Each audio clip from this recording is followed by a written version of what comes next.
Madame Barbara Sandronis, j'ai écouté ton interview là.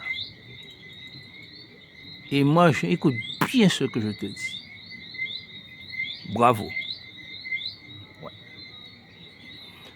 Alors, il faut savoir que ce genre de clowns, lorsqu'on les envoie en Guadeloupe, ils ont tendance à nous prendre pour des singes. Mais on les coach, hein, on dit, t'inquiète, tu dis ça, tu réponds ça, tu vois, ils s'attendaient à avoir une crêpe qu'il allait aplatir. Sauf qu'il est tombé sur un journaliste qui a été à la bonne école. Bon, je ne dis pas que le fruit ne tombe jamais loin de l'arbre, puisque je sais que c'est tombé au père. Mais quand même, il y a de qui tenir. Donc, il y en a qui s'offusquent, mais c'est ça le journalisme, le vrai journalisme. C'est ça que j'attends. Ces gens-là viennent en Guadeloupe, ils viennent à la pêche au voir, voilà, ils viennent nous raconter leur salade, en croyant qu'on n'est pas... En fait, oui, comme je dis, on leur dit de s'inquiéter de rien, qu'on est des bouffons, quoi. Et en dépit de tout ce qu'on a dit, moi, j'ai écouté ton interview ce matin, parce que je n'ai pas la télé, et tu as bien fait de recadrer ce gars. Tu lui dis, mais au Parlement européen, vous ne défendez jamais les intérêts des régions ultramarines, ultrapériphériques, enfin les routes. Le mec, il répond à côté. Et Mme Zandonis, la recadre, lui dit, oui, mais attendez, vous avez fait 60%, mais c'est un vote contestataire, ne croyez pas que c'est acquis. On ne voulait pas de Macron, on a voté pour vous, mais ne croyez pas que c'est un plébiscite. Le gars dit, ouais, mais vous savez, les Guadeloupéens ont appris ce que c'est que la démocratie, parce qu'il lui dit, ben, vous avez de la chance, on vous a laissé débarquer. Mais ils essayent d'envoyer des gens un petit peu plus modérés pour nous la faire à l'envers. Mais quand un gars qui arrive comme ça et qui tombe sur une journaliste qui pose des questions percutantes, le mec, on s'aperçoit que c'est une coquille vide. Le mec, c'est un bouffon, et puis c'est tout. Mais c'est comme ça qu'on on prend des gens qui ont... Ça s'appelle chez nous coq à belle pose. Et on lui pose des questions concrètes. On lui dit, mais il y a quand même des sujets qui méritent d'être défendus. La chlordécone, le renouvellement de la flotte des pêcheurs, l'esclavage qui a été considéré comme un crime contre l'humanité. Pourquoi au Parlement européen, pourquoi à la Chambre des députés européens, pourquoi vous ne défendez pas? Le mec il répond, mais vous savez, Marine Le Pen n'est pas députée européenne, ah, il est content de lui, bravo, ah, je l'ai mouché. Je ne parle pas de Marine Le Pen. Ton parti, le Rassemblement national que tu défends,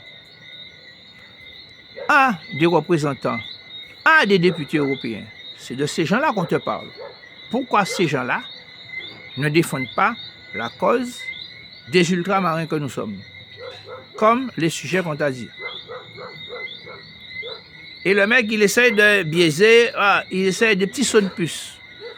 Mais il a face à lui un journaliste qui ne lâche pas, qui remet la balle au centre à chaque fois. Répondez, monsieur. Madame, voilà, pourquoi vous ne votez pas? Madame, nous avons fait 14 000 propositions et amendements, mais on s'en fout. Pourquoi vous ne faites pas des propositions qui vont dans le sens de... le gars, il est en Guadeloupe. Nous les Guadeloupéens, on s'en fout. Quand tu es en Martinique, ils vont te poser des questions. Mais nous, les Guadeloupéens, pourquoi les ultramarins en général? Pourquoi tu ne défends pas nos intérêts? Madame, on ne défend pas. Alors, il a choisi entre les trois sujets. Madame, nous ne défendons pas, nous ne votons pas des propositions qui ne vont pas dans le sens des intérêts de nos agriculteurs, de nos pêcheurs qui sont en Europe. Mais on s'en fout.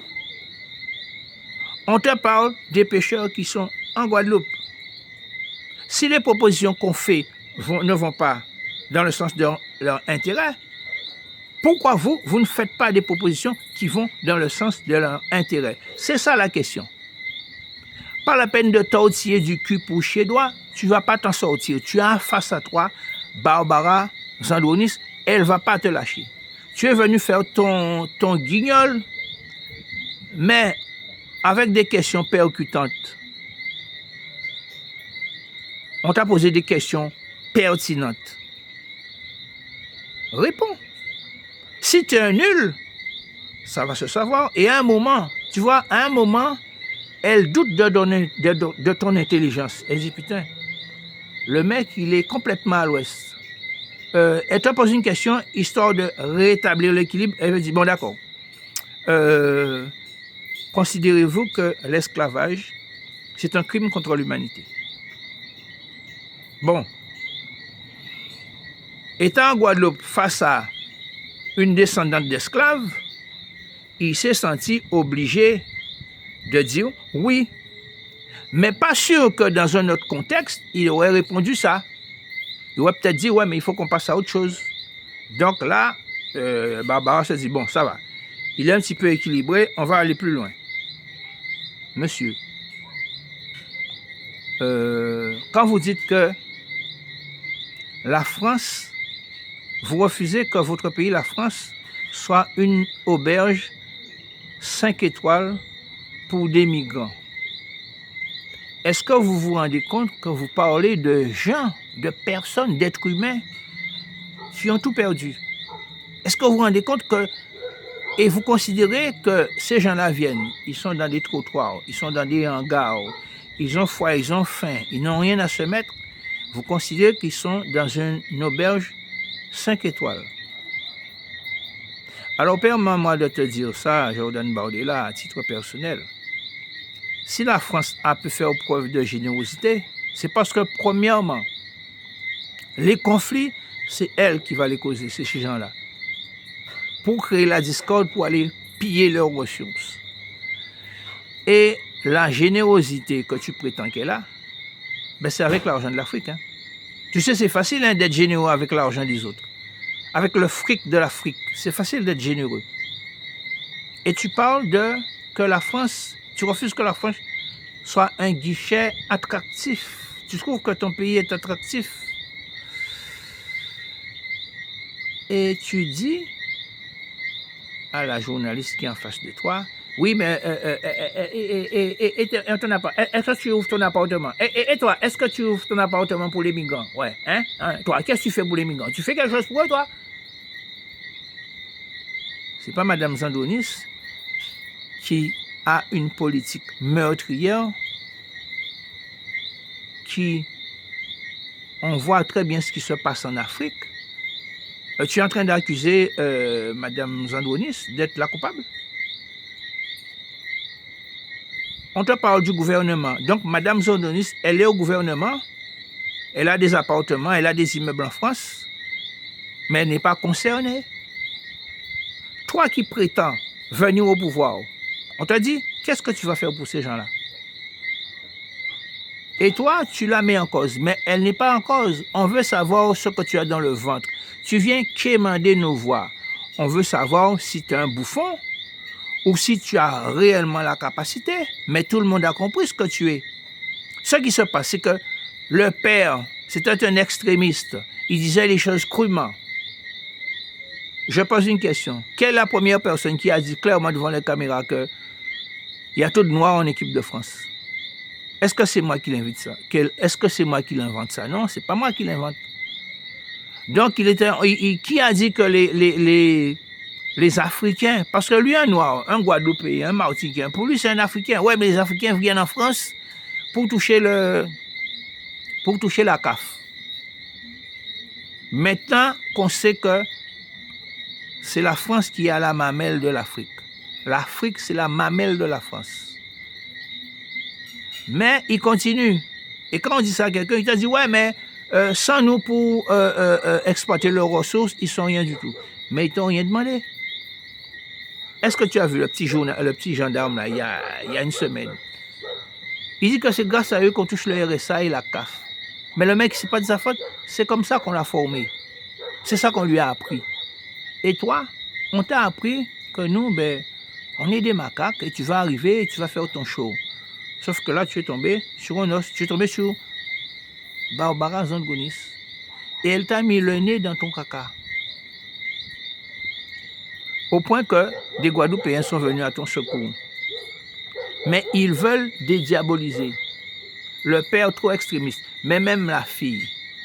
Au moment où on nomme Pape Diang, elle se croit, c'est plus fort qu'elle. Comme les gens qui aiment, oh putain, on fait chier, merde, voilà, ils sont comme ça, il faut qu'ils réagissent.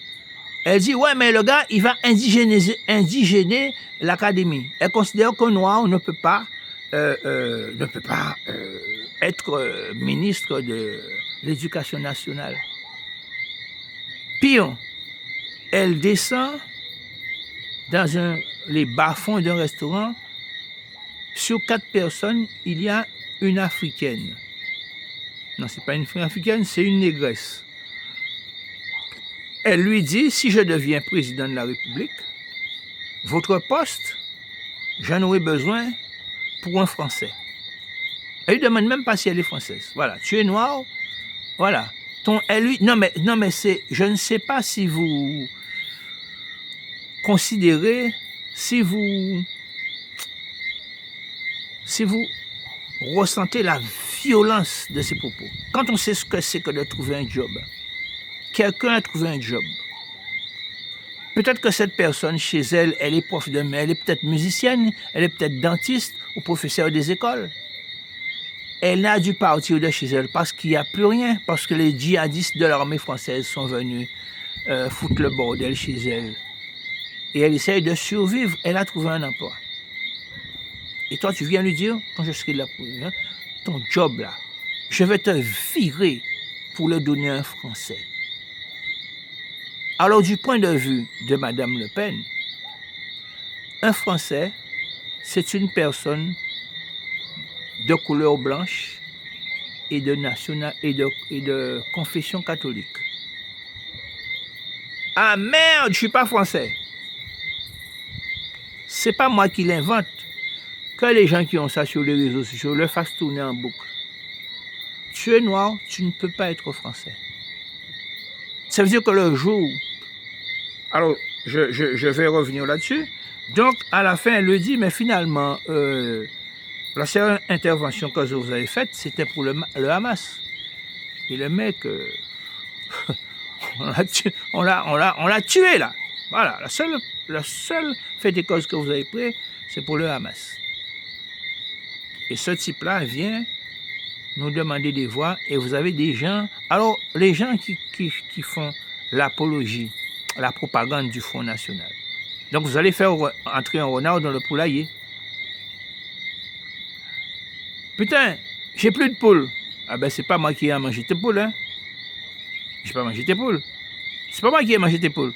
Ouais, mais tu as mis un renard, sachant qu'il allait manger les poules. Donc, vous voulez faire entrer... Les gars, écoutez bien ce que je vais vous dire. Le jour où le Front National va prendre le pouvoir, ce sera l'apartheid chez nous. Ils vont commencer à virer à... Vous avez vu ce que le bouffon il a fait? On fait du pouvoir. Virer les gens qui ne veulent pas se faire vacciner. Vacciner les gens de force. Envoyer la gendarmerie. Retirer les médicaments. Organiser la pénurie de médicaments. Frapper les soignants. Fermer les lieux d'hôpital. Arrêter des médecins qui ont soigné des gens. Envoyer des unités de police pour nous défoncer. Pour nous... Voilà ce qu'on peut... Alors, ne même parlez pas de la Constitution. Le jour où le Front National, on va enlever tous les Antillais des postes. Ça veut dire qu'il n'y aura plus de concours dans la police, les impôts, la douane. C'est terminé. On va embaucher des gens. On va embaucher des Français. Photo obligatoire. Un Français est une personne de couleur blanche. de confession catholique. Voilà ce qui va se passer. Et ça va se faire comme tous les abus ont été réalisés. Et nous, les Guadeloupéens, je les vois, les Guadeloupéens, je dis, ouais, quand le Front National sera au pouvoir, on va virer tous les Haïtiens, on va virer tous les Dominicains, on va virer tous les Pagnols, on va virer tous les étrangers. Ah, c'est ce que tu crois. Eh bien, toi, on va commencer par te démettre de tes fonctions parce qu'on te dira, mon pote, c'est quoi ton problème? Ah, mais nous, on est français. Non. Un français est une personne de couleur blanche et de confession catholique. Tu es blanc? Non. Casse-toi. Voilà. Et pour nous, ce sera l'apartheid. Et chaque fois qu'il y a, par exemple, un blanc va appeler, ouais, putain, j'en ai marre là, depuis 8 h du soir, ils sont en train de zouker là, putain, j'en ai plein le cul. Il y a une milice non gouvernementale, des skinheads, des nazis, des gens qui sont profondément racistes. Ils vont débarquer, ils vont tabasser tout le monde, ils vont tirer sur tout le monde, ils vont mettre le feu chez toi, ils vont brûler ta voiture, ils vont tout saccager. Bon, on va appeler la police. Allô, police, on a été. Ouais, qui c'est, ils vont arriver, qui c'est. Ouais, mais vous avez reconnu, non, ils étaient cagoulés, ils avaient le crâne racé, ils ont fait là. Ouais, bah, attends, vous avez pris le numéro de voiture? Non, bon, ben, écoutez, on va enquêter. On va enquêter mon cul. Quand on va aller passer la journée sur la plage, on va commencer à jouer au tambour. Les Blancs qui ont acheté le littoral, qui ont acheté Vue-sur-Mer. Ah putain, il y a des nègres qui sont en train de nous faire chier avec leur tambour là. Ils vont envoyer cette milice-là, non gouvernementale, mais qui est le bras armé du Front National. Ils vont nous massacrer. Lorsque nous allons faire des manifestations, ils vont venir, ils vont nous massacrer, ils vont nous gazer, ils vont nous défoncer et nous on n'a pas d'armes. Voilà ce qui va se passer. Ce sera l'apartheid. Alors, Rodito Lassi savait bien qu'à fait. Non, mais je pense que quelque part, le Front National, ce n'est pas une idéologie, c'est un état d'âme. Ces gens-là sont racistes. Il ne peut pas imaginer qu'un noir soit capable de faire. Même si tu es le meilleur au monde, ils sont racistes. Ils n'aiment pas les noirs. Comment quelqu'un qui n'aime pas les noirs, tu peux te retrouver dans un parti avec ces gens-là? Tu es le Tanguy David. Regarde comment il est ridicule, Tanguy David. Tu es le Tanguy David. Donc, ils ont besoin de voix. Ils vont se servir de nos voix et ils envoient des guignols qui sont un petit peu plus modérés. Ce ne sont pas les Le Pen. Ils ne vont pas faire de faute puisque ce ne sont pas les Le Pen. Regarde Marion Maréchal.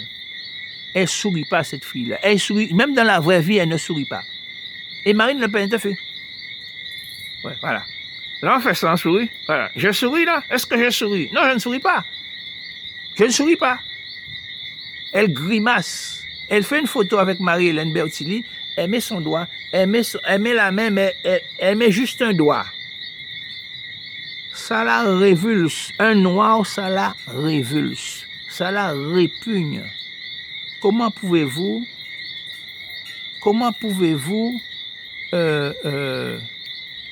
pactiser avec ces gens-là? Je vous le redis, le jour où le Front National va prendre le pouvoir, nous les Antillais, ce sera l'apartheid chez nous. On va devoir prendre les armes. Je dis ça, je dis rien. Ouais, papa.